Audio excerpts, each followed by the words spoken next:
So, today we're gonna go ahead with Awareness by Anthony de Mello. And we're gonna go ahead with chapter Waking Up. So it's probably, let's call it chapter 3 or part 3, Waking Up. And then we're gonna talk about spirituality and maybe as well spiritual greed. It depends on how fast I am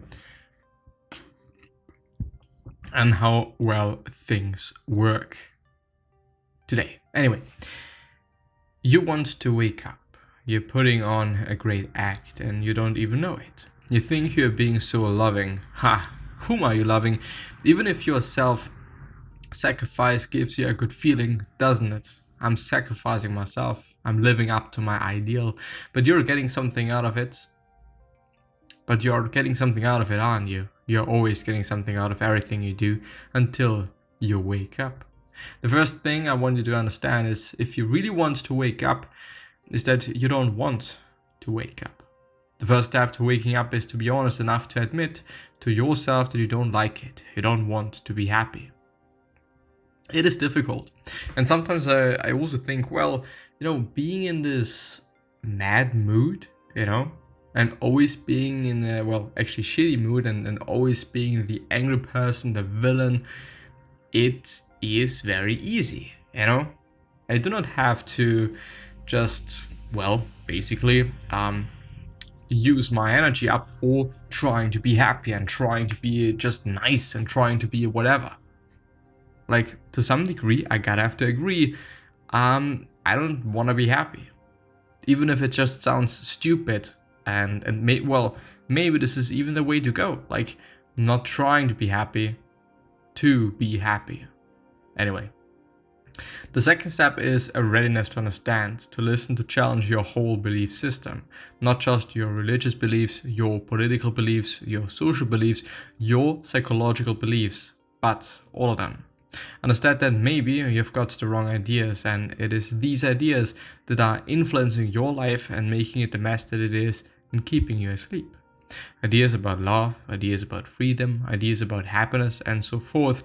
And it isn't easy to listen to someone who wouldn't challenge those ideas of yours which have come to be so precious to you. We don't want to look, because if we do, we may change. We don't want to look. If you look, you lose control in the life that you're so precariously holding together. And so, in order to wake up, the one thing you need the most is not energy or strength or youthfulness or even great intelligence. The one thing you need most of all is the readiness to learn something new. The chances that you will wake up are in direct proportion to the amount of truth you can take without running away. How much are you ready to take? Want to wake up? You want happiness? You want freedom? Here it is. Drop your false ideas. See through people. If you see through yourself, you will see through everyone. When you will love them, then you will love them.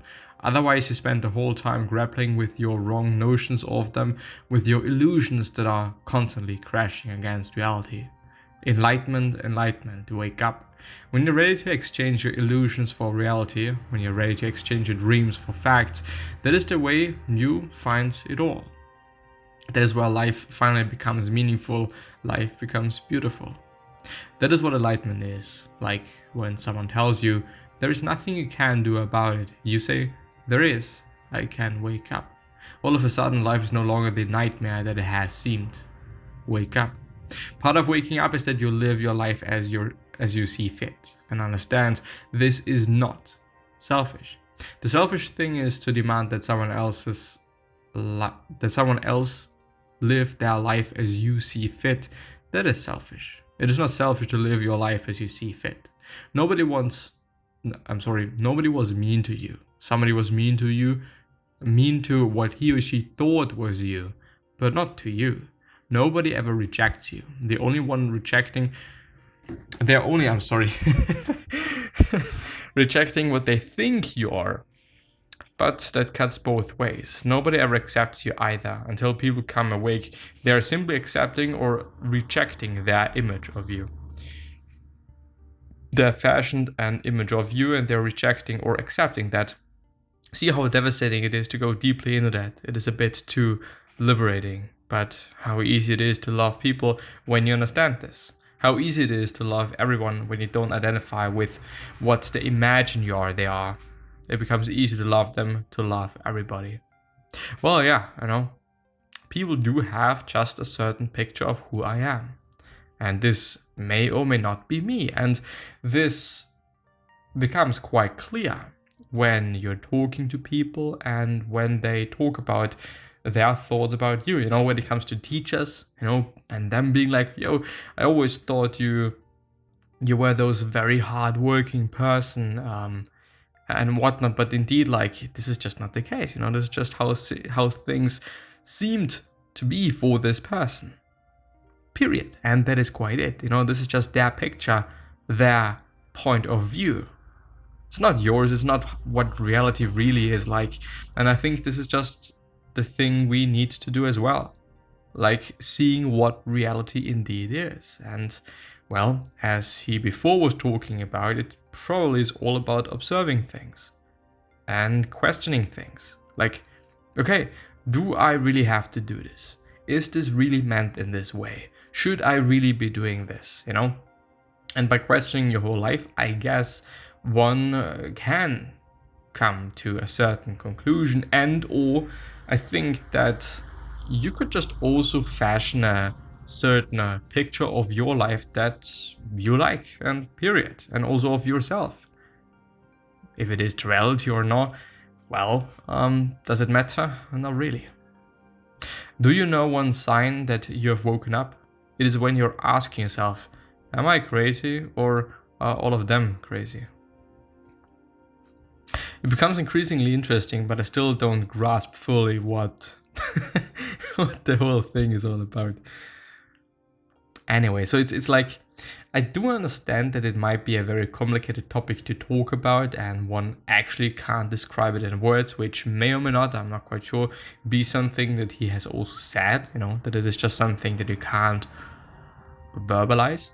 But still, difficult. Spirituality. They didn't teach me how to live at school, they taught me everything else. As one man said, I got a pretty good education, it took me years to get over it. That is what spirituality is all about, unlearning all the rubbish they taught you. Spirituality means waking up. In psychology, more practical than spirituality? Nothing is more practical than spirituality. What can the poor psychologists do? He can only relieve the pressure. I am a psychologist myself, and I practice psychotherapy, and I have this great conflict within me when I have to choose something, or sometimes between psychology and spirituality. Psychology and spirituality, as we generally understand it, transfer the bomb from your lap to under your seat. They don't really solve your problems, they exchange your problems with other problems.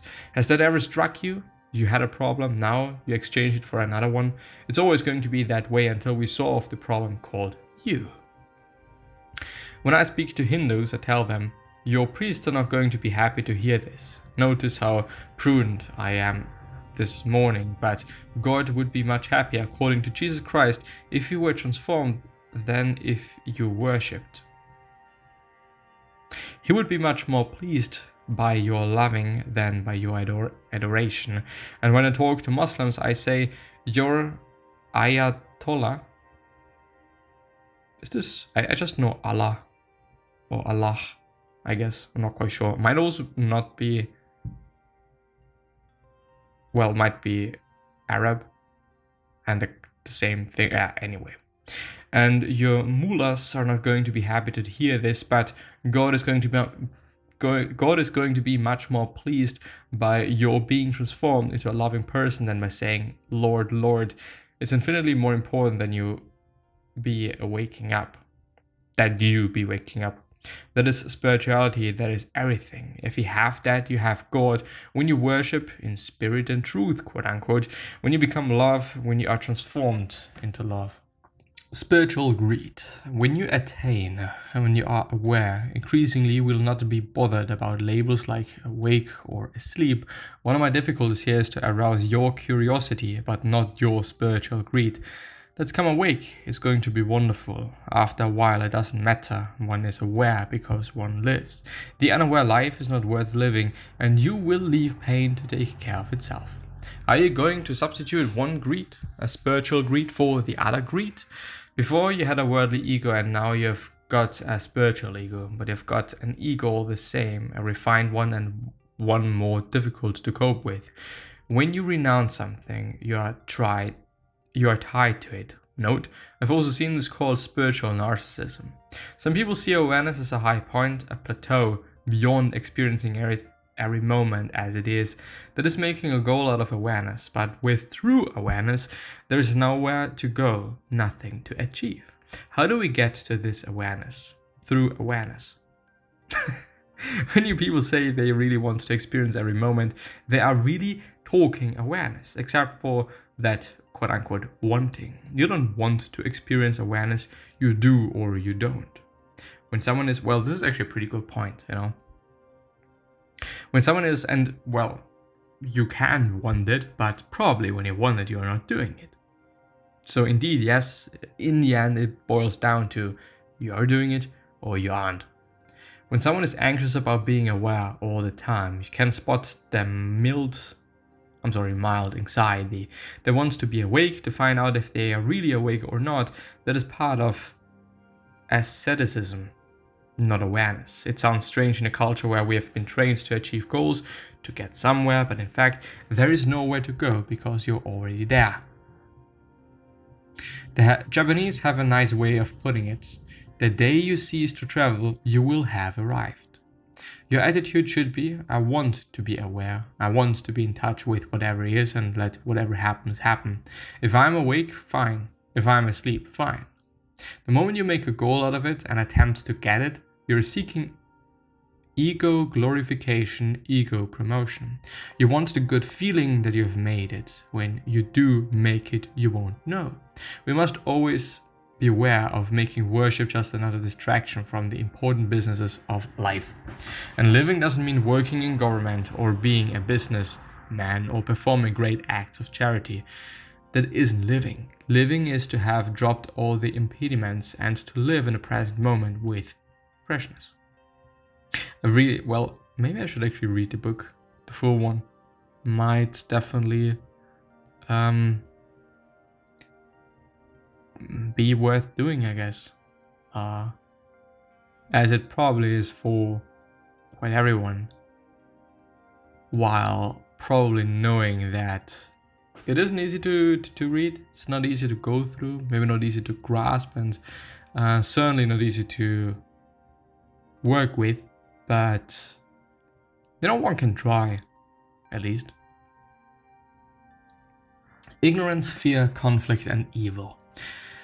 The mystics, saints, and others make great efforts to wake people up. If they don't wake up, they're always going to have these other minor ills like hunger, wars, and violence. The greatest evil is sleeping people, ignorant people. The only tragedy there is in the world is ignorance. All evil comes from that. The only tragedy there is in the world is unwakefulness and unawareness. From them comes fear, and from fear comes everything else. Some say that there are only two things in the world: God and fear. Love and fear are the only two things. There is only one evil in the world: fear. There is only one good in the world: love. It is sometimes called by other names. It is sometimes called happiness or freedom or peace or joy or God or whatever, but the label doesn't really matter. And there is not a single evil in the world that you cannot trace to fear. Not one. As the life of awareness settles on your darkness, whatever is evil will disappear, whatever is good will be fostered. You will have to experience that for yourself. Nobody does wrong in awareness. That is why theologians tells us very beautifully that Jesus could do no wrong. That makes very good sense to me, because the enlightened person can do no wrong. The enlightened person is free. Jesus was free, and because he was free, he couldn't do any wrong. But since you can do wrong, you are not free. Maybe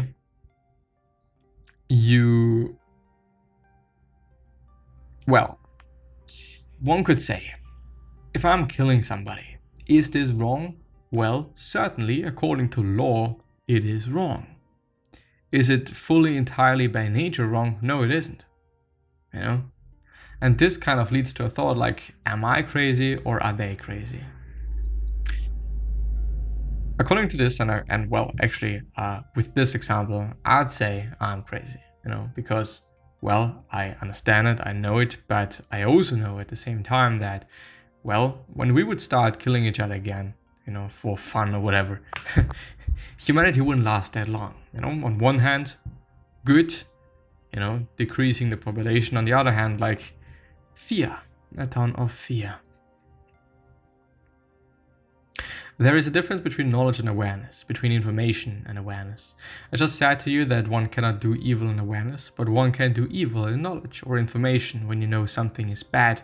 Father, forgive them, for they know not what they do. I would translate that as, they are not aware of what they're doing. You do not need effort. That is why people are so tired, so weary. You and I were trained to be dissatisfied with ourselves. That is where the evil comes from, psychology. We are always dissatisfied, we are always discontented, we are always pushing, go on, put out more effort, more and more effort, but there is always that conflict inside. There is very little understanding. The root of evil is within you. As you begin to understand this, you stop making demands on yourself, you stop having expectations of yourself, you stop pushing yourself, and you understand. Yes, indeed also something that I've seen with me and myself, that quite often when one pushes oneself, and really tries to go to this certain place, then it is difficult, takes a ton of energy, takes a ton of time, takes a ton of brain power. But sometimes, if you're just doing things as you just do things, things work out quite fine.